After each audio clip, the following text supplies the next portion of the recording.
Narito na ang mga malalaking balitan Central Luzon ngayong araw. Mga magkakamag-anak tatakbo sa iba't ibang posisyon sa Pampanga. Mga sementeryo at krematorium sa Olongapo City isasara sa October 30 hanggang November 2. Single mothers, senior citizens, bahagi ng pandemic ayuda program sa Santo Tomas at mental health awareness campaign isinusulong ng mga guro sa Bataan.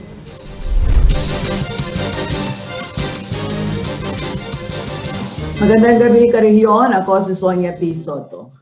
At ako naman si Justin Dizon. Oras na para sa mga mainit na balitang Central Luzon. 6 sa 7 gobernador ng Gitnang Luzon ang muling tatakbo sa halalan 2022 para sa parehong posisyon. Isa sa mga pinaka-inaabangan ay ang pagtatapat muli ng Ebdani at De Loso sa Zambales at ang dating tandem na Fernando at Alvarado ng Bulacan. Ang ilan naman sa mga governor at vice governor running mates ay nanggaling lang sa iisang pamilya. Ang gubernatorial race sa Gitnang Luzon sa report ni Rainiel Powell.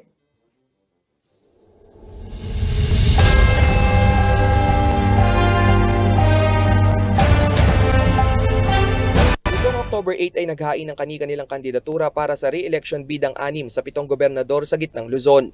October 6 na mag-file ng kanyang COC si Aurora incumbent Governor Jerry Noveras at ang kanyang anak na si re-electionist Vice Governor Christian Noveras. October 6 din na makapagsumite ng kanyang kandidatura si Zambales Governor June Ebdane. Kanyang makalalaban si Zambales 2nd District Representative Cheryl De Loso Montalia. October 7 na maghain ng COC si Pampanga Governor Dennis Pineda kasama ang kanyang ina at running mate na si Vice Governor Lilia Pineda. October 7 din na magpang-abot pa mismo sa COMELEC office ang magkatunggaling sina Nueva Ecija incumbent Governor Oyi Umali at Palayan City Mayor Rian Cuevas na tatakbo rin sa pagkagobernador ng lalawigan. Ang all-time ally naman na sina Bulacan Governor Daniel Fernando at Vice Governor Wilhelmino C. Alvarado ang maglalaban sa pinakamataas na posisyon sa probinsya. Susubukan naman ni Tarlac Governor Susan Yap na maluklok sa kanyang ikatlong termino sa 2022 elections. Habang si 3-term Bataan Governor Abet Garcia ay tatakbo naman bilang kinatawan ng ikalawang distrito ng Bataan. At ang kanyang kapatid na si Congressman Joet Garcia ang hahabol bilang gobernador. Walang makalalaban si Congressman Garcia sa kanyang gubernatorial bid. Samantala ngayong October 11 muling nagbukas ang voters registration sa Commission on Elections at tatagal ito hanggang October 30. Rainiel Pawid, CLTV News.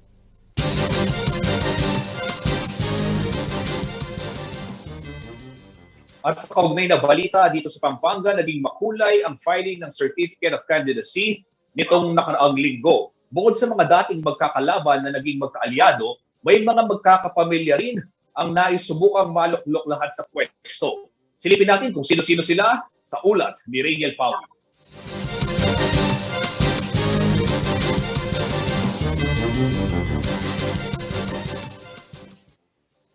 Nitong nakaraang linggo naghain na ng kandidatura ang mga nagnanais sa maluklok sa pwesto sa darating na halalan 2022. Dito sa Pampanga, hindi na rin bago ang pagsabak na magkakamag-anak sa politika.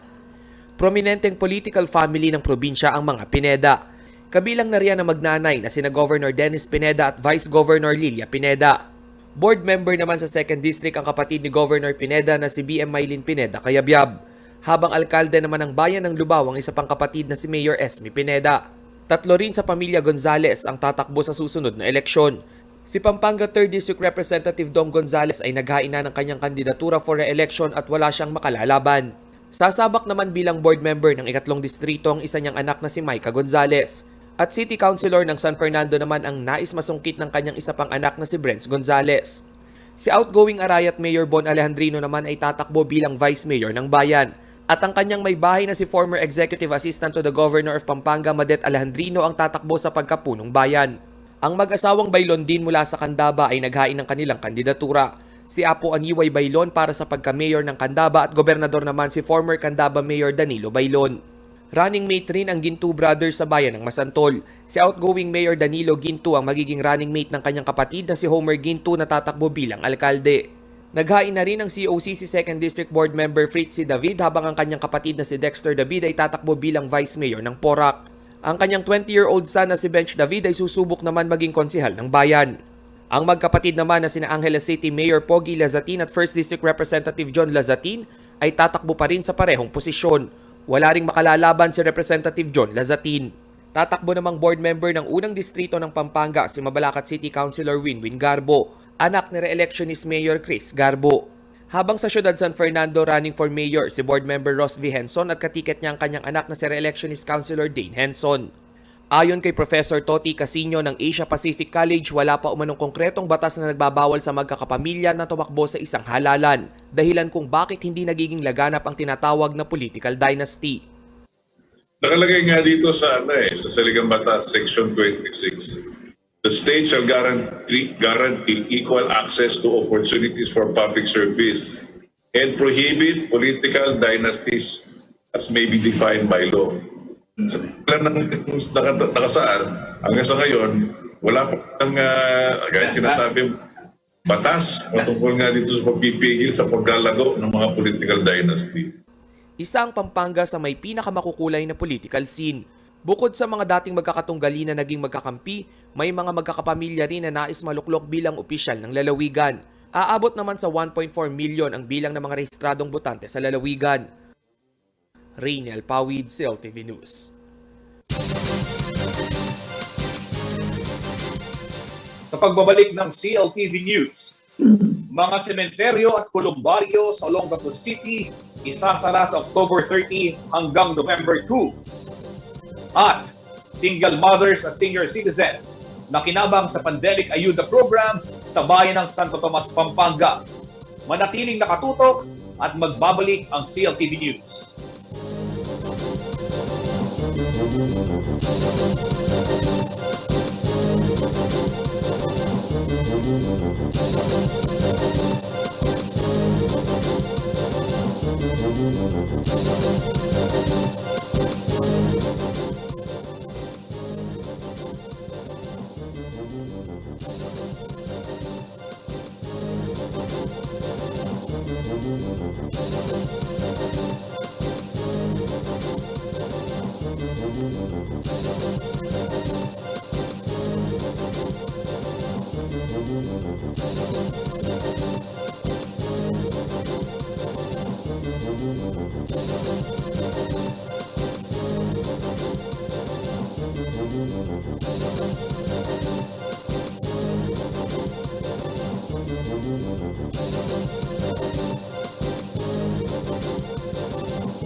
Nagbabalik ang CLTV News at sa iba pang mga nangungunang balita. Paalala sa mga karehiyon natin sa Olongapo City na nagpaplanong bumisita sa puntod ng kanilang mga yumaong mahal sa buhay. Isasara po ang mga sementeryo at kolumbaryo simula October 30 hanggang November 2. May detalye ang balitang yan si Angelica Cara.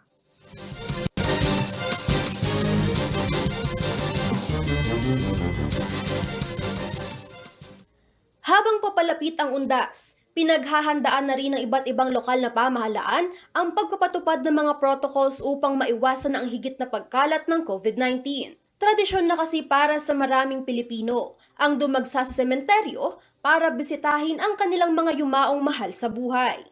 Pero gaya noong nakaraang taon, patuloy pa rin ang paghihigpit sa mga pagtitipon dahil hindi pa naman nawawala ang pandemya. Kaya naman sa lungsod ng Olongapo, Isasara ang mga sementeryo at kolumbaryo, pribado man o pampubliko, simula ika-30 ng Oktubre hanggang ika-2 ng Nobyembre. Sa advisory na inilabas ng Office of the Mayor, lilimitahan din ang bilang ng mga pwedeng makapasok sa mga sementeryo at katulad na lugar simula October 27 to October 29 at November 3 hanggang November 5. Tanging 30% lamang umano ng venue capacity ang papayagang makapasok simula alas 6 ng umaga hanggang alas 5 ng hapon sa mga nasabing petsa. Hindi naman pwedeng pumunta sa mga sementeryo, krematorium at kolumbaryo ang mga edad 15 anyos pababa. Mahigpit na paalala rin ng pamahalaang lungsod na dapat sumunod sa minimum safety protocols gaya ng pagsusuot ng face mask at face shield at sa observance ng physical distancing. Mahigpit umano ang gagawing pagbabantay ng mga kapulisan, katuwang ang mga barangay peacekeeping action team. Samantala, batay sa October 10 COVID-19 Bulletin ng Olongapo City, nasa 336 ang bilang ng mga aktibong kaso sa syudad, 272 ang mga nasawi, habang 4,706 ang gumaling na. Angelica Cara, CLTV News.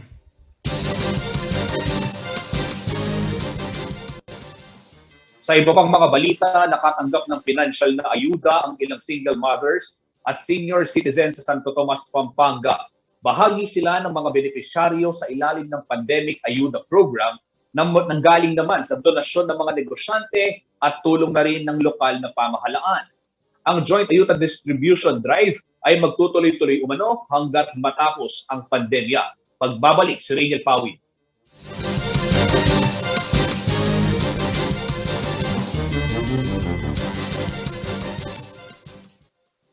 Umaga pa lang ay pumila na ang 20 anyos na si Jenny Rose Bondoc para sa Pandemic Ayuda Program sa Santo Tomas, Pampanga. Isa siya sa halos 500 benepisyaryo ng programa, 2 kanyang anak at hiwalay sa asawa. Sobrang hirap po kasi wala pa akong trabaho. Tapos si mama ko po yung nagsusupport sa amin. Doble pasakit umano ang dala ng pandemya dahil hirap na nga sa paghahanap ng trabaho, ay asthmatic pa umano ang kanyang 4 na taong gulang na bunsong anak. Kaya naman ang nakuhang pinansyal na ayuda, Pang-milk po ng bunso ko kasi may sakit din po siya ngayon eh. si Nanay Rosa naman nakahinga ng maluwag dahil kahit papano'y may ipambibili umano ng gamot ang kanyang bagong operang asawa. Nagkaroon daw ng bukol sa tiyan ng kanyang mister kung kaya tigil muna rin ito sa paghahanap buhay. Ang kanyang isang anak naman hindi na rin makapagtrabaho dahil na aksidente sa kalsada.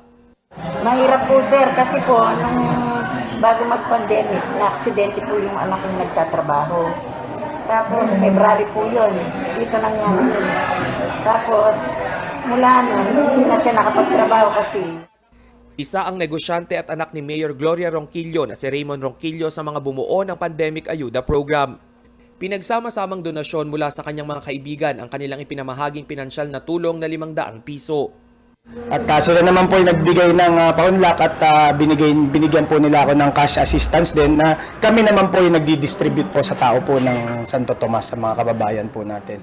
Kadalasan po ang reklamo nila may yung tambak, ang tulay, reseta, gamot, pangkain, pandiaper. Ang lokal na pamahalaan naman nagdagdag ng mga benepisyaryo sa social pension program ng mga senior citizen. Mula sa 700 beneficiaries mula sa provincial government, karagdagang 2,000 nakatatanda pa ang idinagdag ngayong pandemic. Alam naman natin yung mga senior, hindi na nagtatrabaho yan. Umaasa na lang sa mga anak. Yung ibang mga anak, lalo na sa panahon ngayon, medyo naghihirap din, no?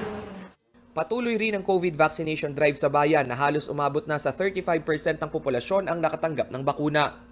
Base sa October 9 COVID report ng Santo Tomas, 728 ang kumpirmadong kaso sa lugar. 52 ang active cases, 6 na po ang namatay at 616 ang recovered o gumaling na. Rainiel Pawid, CLTV News. Sa pagbabalik ng CLTV News, sa ating Know Your Candidate interview portion, makakapanayam ni Justin Dizon si Mayor Gloria Ronquillo ng Santo Tomas, Pampanga. Manatiling nakatutok at magbabalik ang CLTV News.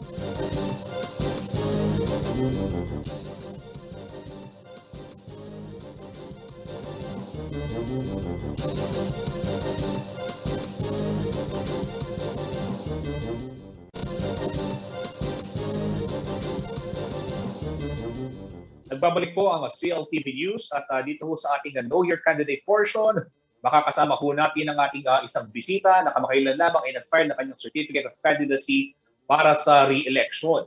Sa isang male-dominated political system ng bansa at maging sa lalawigan ng Pampanga, isang babae po ang gumawa ng kasaysayan sa isang maliit na bayan. Hindi lamang siya nakilala bilang may bahay ng yumaong dating alkalde ng Santo Tomas na si Romy Ninong Ronquillo, kundi bilang isang leader rin at ina rin daw ng kanilang bayan. Matapos manungkulan bilang Vice Mayor, naupo siya bilang Mayor ng Talunin ang dating alkalde na si Mayor John Sambo. Mga kabalen, siguro kilala nyo na ang ating bisita, pero mas kilalanin po natin siya dito sa ating segment na Know Your Candidate. Wala pong iba kundi si Santo Tomas, Pampanga, Mayor Gloria Ninang Ronquillo. Magandang gabi po, Mayor Gloria. Welcome po dito sa CLTV News. Magandang gabi rin po sa inyong lahat, sa mga nanonood po at nakikinig sa inyong TV station. Maya pabengingan po kayo. Opo. Mayor, itong pag-usapan natin ngayon, para higit kang makilala, hindi lamang siyempre ng mga kababayan natin sa Santo Tomas, kundi maging yung mga karehiyon natin dito sa Central Luzon, lalo na ay nalalapit nga itong halalan. Do kayo ho ay kumakandidatong muli bilang alkalde ng bayan ng Santo Tomas, isa sa mga o pinakamaliit na bayan sa Pampanga na may 7 barangay. So Mayor, meron ho kaming mga inihandang tanong para sa inyo. Para po sa unang tanong ito, gaano po ninyo kamahal yung mga taga Santo Tomas at bakit po gano'n na lamang ang inyong pagmamahal sa kanila? Siyempre po, dahil nanungkulan na po ako ng 3 beses na bilang Vice Mayor po ng aming bayan sa Santo Tomas. At ako po ay talagang pinanganak dito sa bayan ng Santo Tomas, sa may Sitio Balangkas po, Barangay San Matias. Kaya po, ang puso ko po talaga ay nasa paglilingkod sa aming bayan. Apo. Mayor, ito kasi ako, lumaki din ako malapit dyan sa inyong barangay, sa Barangay San Matias. Pero bahaging San Fernando na, yung tinatawag na lang Maria Clara at sa may San Nicolas. Pero habang ako tumatanda, lagi kong naririnig yung pangalan ng inyong mister, na si dating Mayor Romy Ninong Ronquillo at Ninong at Ninang, laging gano'n. Pero pwede ba namin malaman bakit ito yung pinili ninyong sabihin na natin palayaw, Ninong at Ninang? Ano ho yung kwento sa likod nito? Actually po, nung naging mayor po si Ninong noong year 1995, siguro po kaya siya natawag na Ninong para pong palaging Pasko sa kanya. Mapagbigay po siya ng tulong at saka mapagbigay po siya ng pera, lalo na siguro alam nyo rin na minsan po nagsasabong din po si Ninong. Pagka po nanalo yan, talagang lahat po ng tinalo niya, pinamimigay niya po lahat sa mga tao. At talaga pong matulungin po si Ninong nung araw, kaya po siguro tinawag siyang Ninong. And ang naging ninong din po namin kasi sa kasal, si Ninong Demetrio Pineda na naging mayor din po dito sa Santo Tomas. Kaya din po siguro siya natawag na Ninong dahil kasama niya ho nagsasabong yung ninong niya. Kaya parang nabansagan po siyang Ninong. Opo. Opo. Ito ho, Mayor, matanong ko lang, ano po yung pinakamahal ninyo about sa inyong maliit na bayang Santo Tomas? Ano po yung yun? Pinakamahal niyo, what do you love most about Santo Tomas po? Ay, siyempre po, although maliit po ang aming bayan ng Santo Tomas, pero siguro nakikita nyo ho, marami yung kabuhayan dito sa amin dahil marami pong gumagawa. Dito po ginagawa yung mga casket making ang Santo Tomas. Yung isang barangay namin po sa may San Vicente. Tapos sa may San Matias naman po yung mga sumikat na Asian Utility Vehicle, yung mga XLT, yung mga ina-assemble po. Siguro makikita nyo doon sa isang sitio namin kung saan ako pinanganak sa may Sitio Balangkas po, Tapos po yung sa Moras naman, yung mga RTW po, at marami din po kami mga farmers. Kumbaga po kahit po the smallest town ang Santo Tomas, lahat po ng hanap buhay nandito sa amin. Pati po sa may Santo Niño Sapa, lahat po ng nagagandang paso nandito rin po sa amin. At marami rin po ang nag-e-export na kababayan namin sa mga ginagawa nilang paso.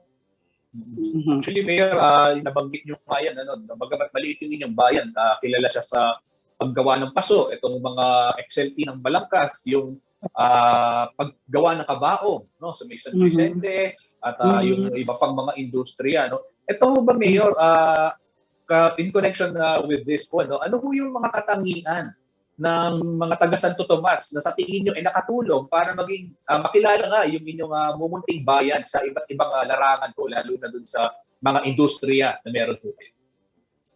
Marami yung katangian ng mga kababayan namin, no? Like po dyan sa may San Matias, halos po lahat ng magagaling na welder nandito sa amin. Imagine mo po, nakakapag-assemble sila ng mga XLT na parang nagiging modelong sasakyan kasi mga ginagamit nila yung mga modelo na headlights, mga tail lights po. Tapos yung mga gumagawa naman po ng mga paso sa amin, makikita mo yung mga signature na ginagawa nilang Louis Vuitton, may Gucci, may Prada, iba-iba pa hong signature na klase ho ng paso. Kaya ito pong aming isang barangay sa Santo Tomas, yung barangay Santo Niño Sapa po, talagang dinadayo yan. Lalo na po itong nakaraang nag-pandemic, talagang marami po ang nakabawi sa pandemic natin sa paggawa ng paso. Dahil po ang mga tao halos nasa bahay lang, naging nauso po yung plantito-plantita. Talaga po makikita mo, araw-araw dumadayo po yung mga tao dito po bumibili ng mga paso sa amin dahil talaga pong mura ang mga paso dito sa amin sa Santo Tomas. Parang pwede nating sabihin, Mayor, na isa sa mga katangian ng mga taga Santo Tomas ay malikhain, creative, Opo. dahil marami kayong produkto na pinilikha ng kamay. Oo. Pero Mayor, ito naman, ano namang katangian yung nais ninyong baguhin kung sakali mga kayo ay bibigyan ng kapangyarihan, baguhin ang isang katangian ng mga taga Santo Tomas, ano ho kaya yun at bakit naman? Wala na po siguro akong babaguhin sa katangian ng mga taga Santo Tomas kasi halos lahat po sila very creative sila, iba-iba po ang mga talent nila. Kahit po yung mga gumagawa ng mga casket sa amin, nandito po lahat ang magagandang casket sa amin. Halos binabiyahe po yan sa tatlong sulok po ng Pilipinas, Luzon, Visayas at Mindanao po. Nagdi-deliver po yung mga tiga Santo Tomas. Metal ho siya, kahoy, talaga pong pang world class po ang mga ginagawa talaga ng mga tiga Santo Tomas. Kaya niisip ko po, wala na po ako sigurong gustong baguhin pa sa kanila dahil halos po sila malikhain po at talaga pong madiskarte po sila sa buhay nila. Kaya ang mga tiga Santo Tomas po, hindi na po lumalabas na nakikiibang bayan pa para makipagtrabaho. Dahil dito lang po sa amin, marami na pong trabaho makukuha. Pero ito naman, papalapit na yung eleksyon, at syempre, alam naman natin, ilang buwan na lamang mula ngayon, magsisimula din yung kampanya. Kung kayo ang tatanungin, Mayor, paano nyo ilalarawan yung mga botante sa inyong bayan? Ang mga botante po sa aming bayan sa Santo Tomas, matatalino po at alam po nila talaga yung mga taong gustong sumuyo ng tapat at talaga pong binibigyan priority ang mga tao yung sa social services po. Actually po ako, hindi ko po akalain na tatalunin ko yung nakaupong mayor nung ako po ay nag-vice mayor kasi siguro po nasa puso po, nakikita po siguro ng mga tao na hindi lang po puro proyekto ang dapat mong ibigay sa iyong mga kababayan, kundi ipakita mo sa kanila na meron kang puso para sa kanila na talagang maglingkod at talagang binibigyan ng halaga ang mga kababayan ko. Mhm. Opo, Mayor, nabanggit nyo nga, meron kayong puso at nagbibigay halaga. Ito ho yung mga sinasabi ninyo. Maliban ho dun sa mga dalawang nabanggit, Mayor, ano ho ang meron sa isang Gloria Ninang Ronquillo, para sa gayon, ika nga, maging karapat-dapat na muling ihalal kung sakali man itong mga kabalin ninyo dyan sa San Simon Santo Tomas at syempre maging ika nga nag-apply ho kayo sa isang panibagong trabaho for re-election. Opo. Bakit kayo ang dapat piliin sa tingin niyo? Oho. Gusto ko lang pong ituloy yung continuity ng aking nasimulan ngayong term ko. Siguro po alam naman ng lahat na 2019 po kami naupo, no? And then yung 2020 nagkaroon po tayo ng COVID. Bali siguro almost 9 months lang po kaming naupo. Pero ganun pa man pinakita ko po sa mga tao ang taus-pusong paglilingkod sa kanila. Pinigay ko po yung best ko at kahit po may pandemic talagang hindi ko po sila pinabayaan. And then yung pong aking mga budget, yung aking 20%, pinagawa ko po lahat. Siguro makikita naman ng aking mga kababayan, ako po ay naglaan ng 2,000 na senior citizen na local pension. Bukod doon sa nakukuhang social pension na nanggagaling po sa province, ako po ay nagbigay ng 2,000 local pension para sa aming mga senior Recording citizen. stopped. And then Recording in progress. ako po ay nagbigay din ng libreng serbisyo para do sa mga talagang mahihirap na kababayan ko na wala ho silang babayaran yung libreng funeral service po para sa aking mga kababayan na hindi halos makayanan kahit magpalibing ng kanilang mahal sa buhay pag po nawala sila. At tinuloy ko rin po yung mga infrastructure ko tsaka yung mga cementing and concreting of roads. Marami po ako napagawang mga daan dito dahil marami pa ho ang mga hindi sementado sa aming bayan, like yung pong sa Quirino Street po namin sa Maysapa and dun sa Sunrise, halos lahat po ng barangay, lahat po ng mga daan na hindi na semento, halos na pasimentohan ko na po lahat. And then tinuloy ko pa rin po yung scholarship ko sa mga kabataan, yung sa mga high school at saka mga college po. Pinagpatuloy ko pa rin po yun. Dating ginawa ko po yun nung ako ay vice mayor pa.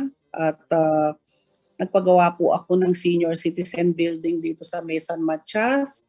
And then meron din po kami senior citizen building dito sa San Vicente, dun sa government center namin. At meron din po ako napagawang evacuation center doon na napakalaki na sa ngayon po yun ang ginagamit namin na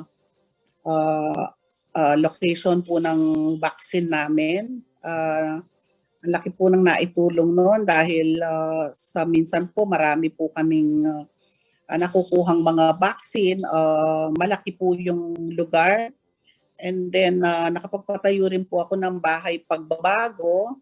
Opo. Para sa yung mga nalilis po natin ng landas. Opo. Mayor, Mga Mayor, pasensya. cover po, nakapagpagawa na rin po ako. Oho. Opo. Mayor, pasensya na, medyo kulang lang tayo sa oras, pero I want to move on to the next question, dahil ito nabanggit niyo yung mga naging programa ninyo sa unang termino na panunungkulan bilang alkalde. Kung kayo ho ay papalarin at muling ihalal ng mga kabalin natin dyan sa Santo Tomas, ano ho yung 3 bagay na uunahin ninyong gagawin kapag kayo ho ay naupo? Ano yung top 3 priority programs po ninyo? Ang top priority ko po, since meron po tayong pandemic ngayong panahon na to, unang-una po yung kaligtasan ng aking mga kababayan na ang importante po ay mabaksin lahat po ang aking mga kababayan. Pangalawa po, yung kalusugan nila na kailangan po talagang maging malusog ang ating mga kababayan para hindi po makakuha ng virus and COVID, no? And pangatlo po, yung kabuhayan nila, gagawan po natin ng paraan kung paano sila makabawi itong darating na taon para dahil alam po natin na marami pong mga kabuhayan ang nagsara ngayon at marami pong naghihirap. Yan po ang bibigyan natin ng pansin, yung tatlong yun. Ang kaligtasan ng ating mga kababayan, ang kalusugan nila at ang pangkabuhayan po ng ating mga kababayan. Okay, maraming salamat po, Mayor Gloria Ninang Ronquillo. Mayor, hindi yung uli nating pag-uusap sa mga darating na panahon, may imbitahan din namin kayo doon sa aming isa pang programa. At syempre, imbitahan din natin dito at inyong makakaharap naman dito ang inyong magiging katunggali na si dating Mayor John Sambo para mailakan ninyo yung inyong mga plataforma para sa mga kabalan nating taga Santo Tomas, mga Tomasians. Mayor, maraming salamat po at mag-iingat po kayong muli. Maraming salamat po at magandang gabi po ulit sa inyong lahat.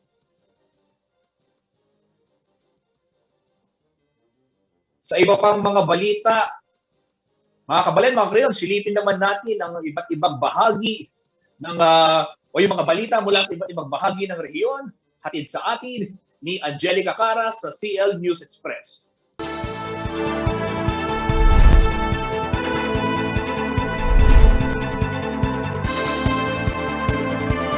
Bakunado na kontra COVID-19 ang nasa 500 manggagawa na kabilang sa tourism industry sa Bulacan.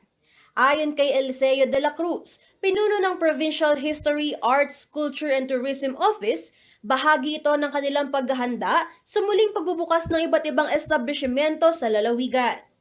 Karagdagang 500 tourism workers ang target mabigyan ng COVID-19 vaccine sa darating na Nobyembre.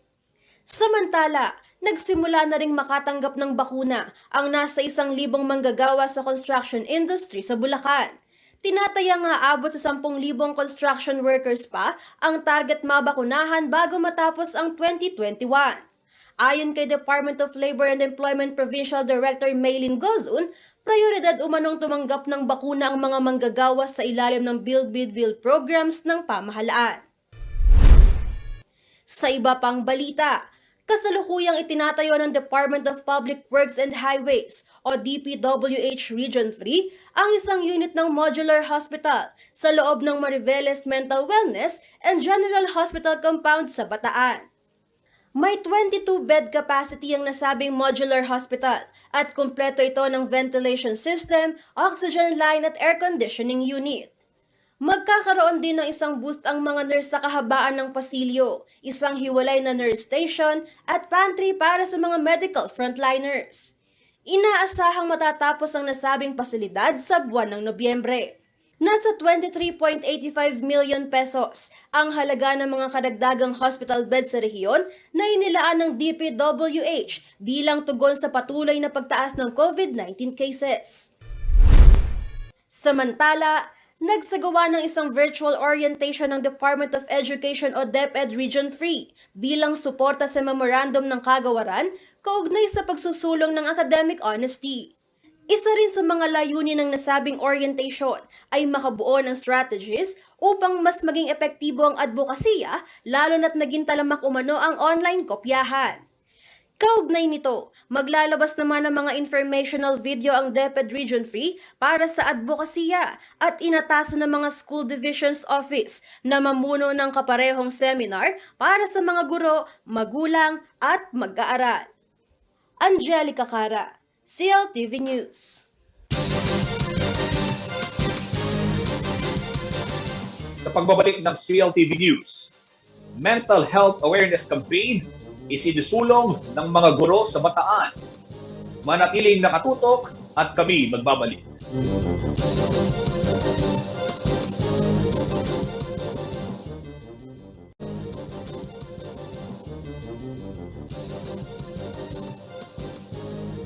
Nagbabalik ang CLTV News at sa iba pang mga nangungunang balita. Arestadong isang negosyante sa Bataan dahil sa pagbebenta ng sigarilyo. Sa Pampanga naman, nahuli ng mga otoridad ang isang miyembro ng notorious na criminal group. Samahan natin sa pagroronda sa rehiyon si JM De Jesus.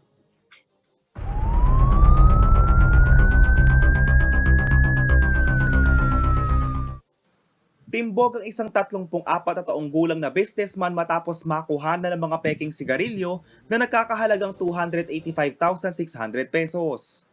Nadakip ang sospek sa isang buy-bust operation itong Biyernes sa Bataan. Kasong paglabag sa RA 8293 o Intellectual Property Rights ang posibleng kaharapin ng sospek na kinilalang si Mark Calvin Bernardo, residente ng Sitio Torres, Barangay San Juan, Samal, Bataan. Samantala, huli sa isang checkpoint sa Porac, Pampanga ang kilalang miyembro ng Sige-Sige Sputnik Criminal Gang noong Huwebes ng gabi, October 7, 2021.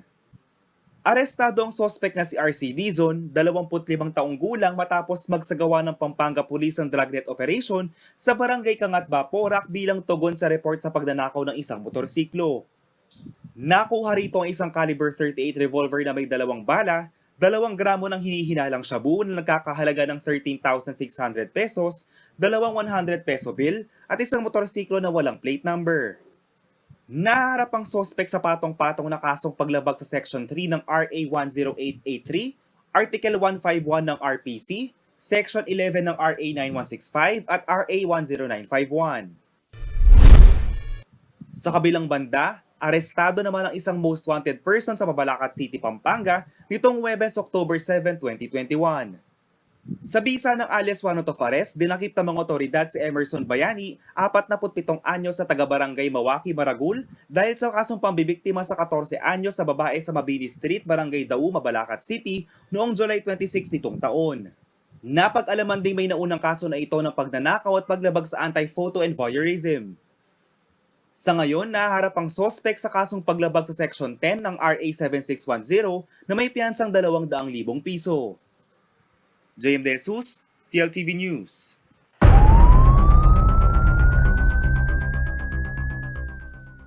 Karehiyon, bilang pakikisa sa Mental Health Awareness Month, isang webinar para sa mga bataenyong guro, mag-aaral at magulang ang inorganisa ng isang eskwelahan sa bayan ng Morong. Isang detalyadong mental health care tips ang ipreresenta ng eksperto mula sa Mariveles Mental Wellness and General Hospital upang makatulong sa mga guro sa sangkaterbang responsibilidad ngayong pandemya. Si Ray Nagpawid po ang may detalye ng balitang yan. Matapos ang World Teachers Day noong isang linggo, sinalubong naman ng mga guro mula sa Minanga Elementary School sa Morong, Bataan ang Mental Health Awareness Month sa pamamagitan ng pagdaraos ng isang webinar. Dahil sa dami ng responsibilidad sa bahay at trabaho, maging ang mga guro apektado na rin umano ng limitadong galaw dahil sa pandemya. Sari-sarili na umano silang diskarte kung paano may itatawid ang module distribution at ilan pang gawain sa paaralan. Kasi limited yung yung ways para mailabas yung mga mga anxieties mo eh. Before pandemic pa naman, we are struggling a lot of parang ang daming stress, depression. Oo. Ayon sa mental health expert na si Mr. Georgie Maglaki mula sa Mariveles Mental Wellness and General Hospital, ang mga problema sa buhay ang pangunahing dahilan kung bakit nagugulo ang mental health status ng bawat individual. Naapektuhan ang kanilang kalusugang pangkaisipan, no? Dahil sobrang dinigdig nila ang problema nila, hindi sila mawala, parang hinigop na sila ng kanilang mga problema. Dagdag pa ni Maglaki, base umano sa pag-aaral ng Department of Health, 86% ng mga Pilipino ang stress na sa epektong dulot ng pandemya. Lalo na umano ang mga medical frontliner at maging ang ilang mga kinakailangang kumayod sa buhay gaya ng mga guro. Kabilang umano sa nagpadagdag ng stress level ng mga guro ay ang pagpapalit ng mode of teaching. Yung migration from face-to-face learning, no? Paano pa kung hindi ganun ka-stable yung internet mo? Yung financial difficulties, kasi nga, itatawid mo yung pamilya mo eh. Unang-una yung pagkain mo, tapos kailangan ng anak mo ng mga gadgets, no? Software, internet, load. Payo ni Maglaki, kailangan umano magkaroon ng plano upang hindi kumain ng sobrang laking oras ang iisang bagay. Maganda rin na magkaroon ng balanse sa mga gawain. Ano ang willing kong i-commit para malampasan ko yung problema ko, no? Kahit medyo malabo pa yung sitwasyon. Para naman sa mga nais ng libreng tulong, naglaan ng Department of Health ng National Mental Health Crisis Hotline kung saan maaari kayong kumonsulta sa mga eksperto. Rainiel Pawid, CLTV News. Alamin naman natin na magiging lagay ng panahon bukas mula kay Ginoong Manny Esguera, ang Chief Weather Forecaster ng Pag-asa, Clark.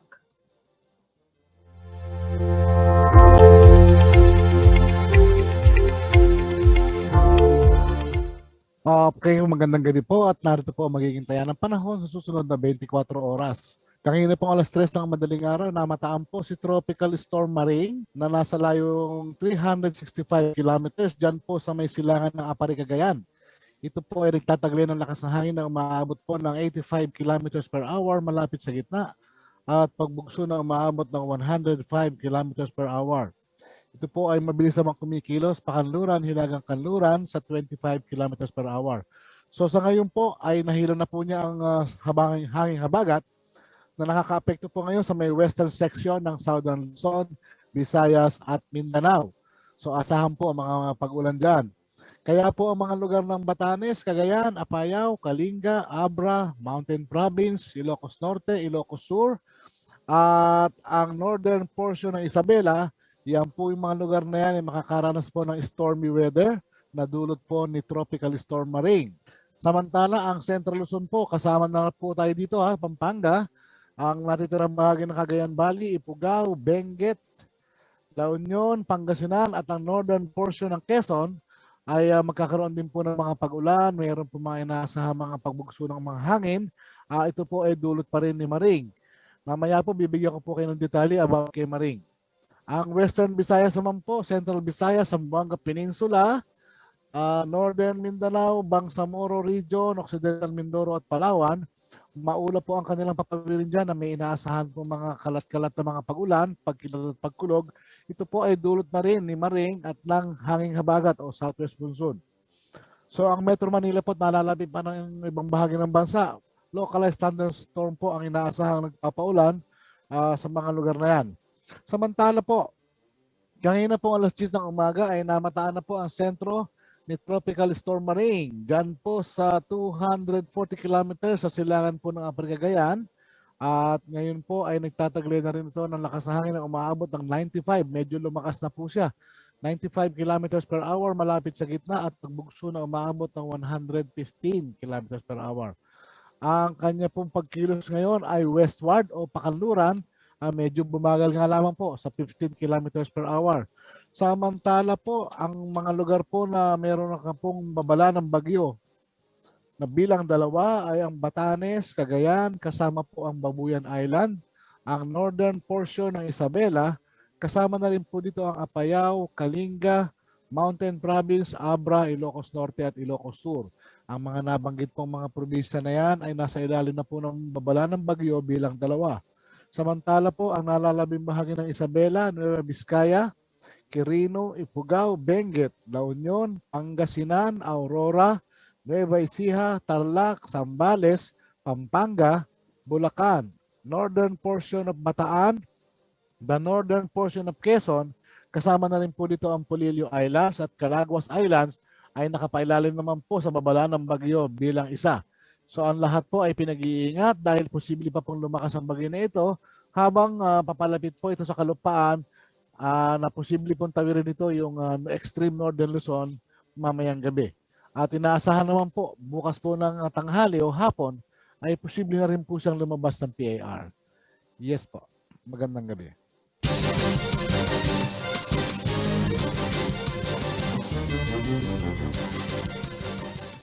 At yan ang mga balita na nakalap ng CLTV News. Para sa karagdagang detalye, maaari nyo i-follow ang aming social media pages na nakikita nyo sa ating mga screens. Kung nais naman ninyong balikan ang mga programa ng CLTV, pwede ninyong bisitahin ang aming YouTube channel at CLTV36 Official at maging ang aming website www.cltv36.tv. Mapapanood din ang mga programa ng CLTV via Signal Channel 115 at sa ating 39 cable partners.